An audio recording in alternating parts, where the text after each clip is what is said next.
Sergio Leone revolutionized Italian filmmaking in 1964 with the release of A Fistful of Dollars, the movie that invented the spaghetti western, made a star of Clint Eastwood, and marked the beginning of an astounding creative ascent for its director. Leone died fairly young, at the age of 60, after directing only 7 credited films. Throughout his career, as his ambitions grew and his working methods became slower and more meticulous, Leone began to pile up quite the collection of prospective movie projects, almost all of which were left unfinished after his death. I recently read through Christopher Frayling's book on Leone, Something to Do with Death, and discovered a great deal of information about Leone's unmade films, which I wanted to share with all of you. Leone's biggest unmade project, the World War II epic Leningrad: The 900 Days, which he was still working hard to complete at the time of his death, will be covered in a separate video series. Here we're going to look at some of the smaller projects, namely an adaptation of Miguel de Cervantes' 17th century masterwork Don Quixote. It was a movie idea that Leone frequently discussed throughout the last few decades of his life.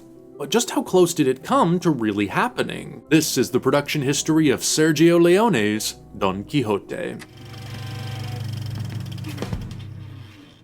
A Fistful of Dollars was probably the biggest sleeper hit of 1964. This low-budget production, a western shot in Spain, made by an Italian, starring a television actor, was not expected to attract any significant attention. Leone was already known throughout the Italian industry as a screenwriter and assistant director. He'd already made his solo directing debut a few years earlier with The Colossus of Rhodes, a lavish sword and sandal production, the kind of movie referred to in Italy as peplum. It was a handsomely produced film and a success at the box office, yet Leone's work as director was fairly dry and undistinguished. There was little difference between his rendering of this type of material and that seen in dozens of other pepla, a genre that was all the rage in Italy at the time. When Leone decided to make his next film a western, a genre he'd admired since childhood, the kind of movie that was then seen as a strictly American dominion, the reaction amongst his contemporaries was allegedly one of disbelief. He struggled to raise financing, he shot the movie quickly and cheaply, and when it was finished there was so little interest he could barely get it distributed. Apparently few expected anything more out of this movie than a small theatrical release,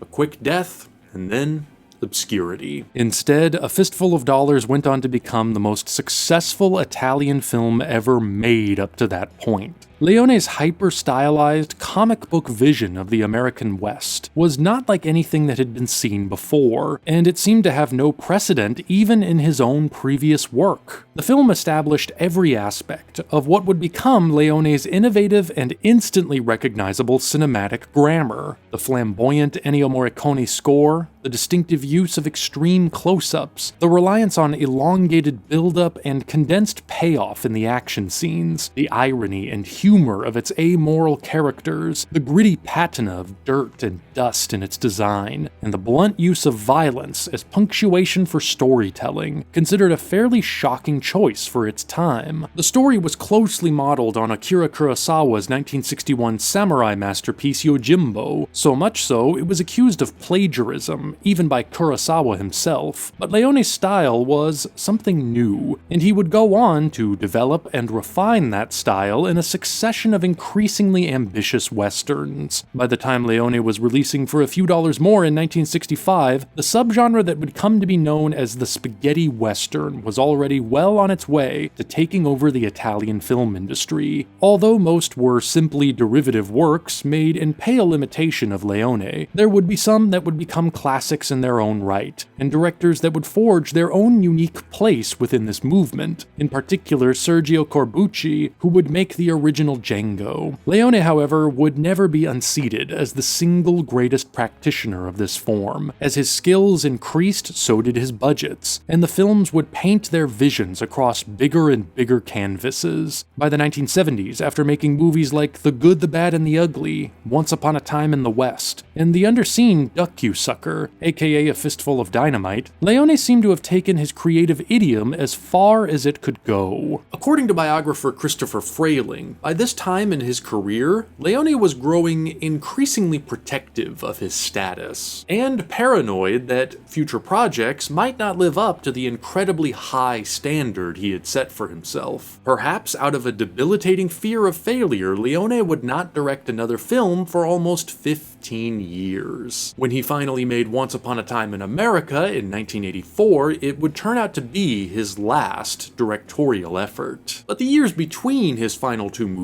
would not be spent idly. Aside from doing uncredited work directing small portions of films like Cemetery Without Crosses, My Name is Nobody, and A Genius, Two Partners, and a Dupe, Leone was obsessively discussing plans for new productions in interviews. Frayling claims that some of Leone's comments may have been pure fantasy, but at least a few were seriously considered. There was a remake of Gone with the Wind, apparently something Leone had been dreaming about for some time, a biographical film on Pancho Villa, an adaptation of Louis Ferdinand Céline's harrowing World War I novel Journey to the End of the Night, which he may or may not have actually read, and a film about the last days of Mussolini, which had to be abandoned after the rights for a primary historical source were purchased for another director. The project that seems to have made the most progress, and one that Leone would bring up many times over several decades, apparently beginning just prior to production on Ducksucker, and possibly continuing until the end of his life, was an adaptation of Don Quixote, Cervantes' ubiquitous comic epic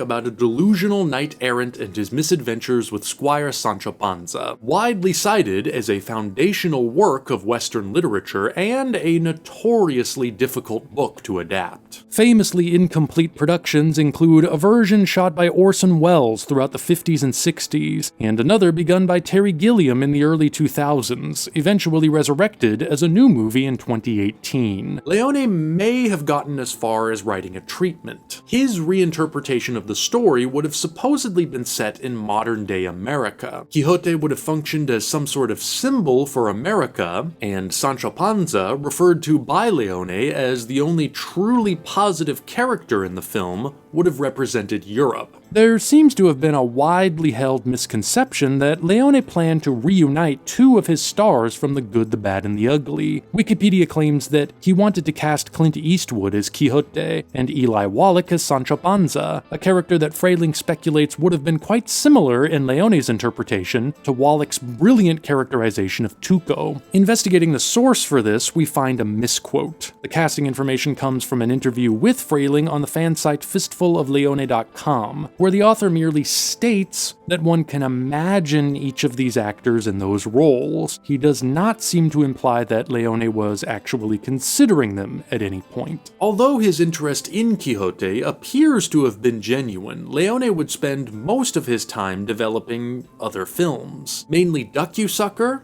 and following this, Once Upon a Time in America, which consumed his attention for well over 10 years. In spite of his passion for both these stories, he was initially reluctant to direct either, planning at various times to function as a producer for other directors. Peter Bogdanovich was at first brought on to direct Ducksucker, but left after clashes with Leone, and John Milius was offered the chance to helm Once Upon a Time in America, but declined. Leone eventually took over both. His behavior, again according to Frayling, perhaps indicative of his nervousness at living up to the stature of his previous work. After Leone completed Ducksucker, and as he struggled to get Once Upon a Time in America off the ground, he would turn down several high-profile directing offers, including The Godfather and Flash Gordon. Other possibilities included a television series about Marco Polo, another about Garibaldi, and a possible collaboration with Steven Spielberg. Leone himself discussed many more of his own. He wanted to produce films for Theo Angelopoulos and Alejandro Jodorowsky. He discussed making a 10-part adaptation of Gabriel Garcia Marquez's novel 100 Years of Solitude, and he considered making historical films based on figures like the Nun of Monza, known for having another nun killed in order to cover up an affair with an aristocrat in the 17th century, and Gaetano Bresci, an anarchist famed for assassinating King Umberto I in 1900. Leone continued talking about Quixote through this period as well. According to Wikipedia, he may have started seriously considering it toward the end of his life. But again, the source for this is vague and questionable. Freiling's book implies that most of Leone's talk about Quixote, as well as many of his other unmade films, was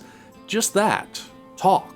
They were ideas that captured his imagination, but not ones to which he appears to have been fully committed. In a way, Leone seems to have actually been fairly single-minded, putting most of his energies into completing his magnum opus, Once Upon a Time in America, a decade-spanning gangster film starring Robert De Niro and James Woods, arguably his most mature and ambitious statement, a colossal 4.5-hour meditation on violence, memory, and the passage of time. In his final years, Leone had another, even more demanding and grandiose project he was assembling, Leningrad, the 900 Days, which could have ended up being the largest and most expensive production of his career. It may have also been the film that killed him. We'll discuss it some more in my next video series.